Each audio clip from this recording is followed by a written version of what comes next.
बिस्मिल्लाहिर्रहमानिर्रहीम। पूरी दुनिया में क्रिकेट सीजन जारी है। कहीं लंदन प्रीमियर लीग तो कहीं ग्लोबल टी20 लीग जारी है।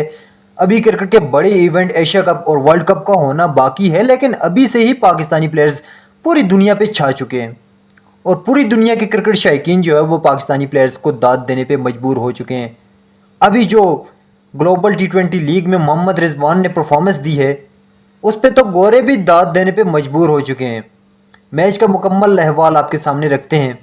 मॉन्ट्रियल टाइगर्स और वैनकूवर नाइट्स के दरमियान ग्लोबल टी20 लीग कैनेडा में एक मैच खेला गया, जिसमें मॉन्ट्रियल टाइगर्स ने टॉस जीतकर पहले बैटिंग का फैसला किया और 99 रन पे आउट होगी टाइगर्स की टीम 18.3 ओवर्स पे।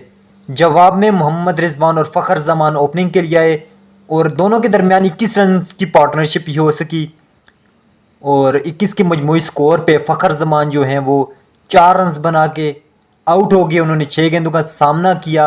आंद्रे रसल ने उनकी विकेट हासिल की। फिर मोहम्मद रिजवान ने टाइगर्स के बॉलर्स को ऐसा धोया कि गोरे भी दाद देने पे मजबूर हो गए। 8 चौकों की मदद से 45 गेंदों पे मोहम्मद रिजवान ने 50 बनाई और मैच विनिंग जो आखिरी शॉट था, आखिरी चौका था, वो भी मोहम्मद रिजवान ने लगाया और मैच में मजबूरी तौर पर 68 रन बनाए। और ऐसी परफॉर्मेंस थी कि गोरे भी दाद देने पे मजबूर हो गए। जैसा कि आपको मालूम है, लंदन प्रीमियर लीग जारी है। लंदन प्रीमियर लीग में भी पाकिस्तानी प्लेयर्स जो हैं वो बहुत अच्छा परफॉर्म कर रहे हैं।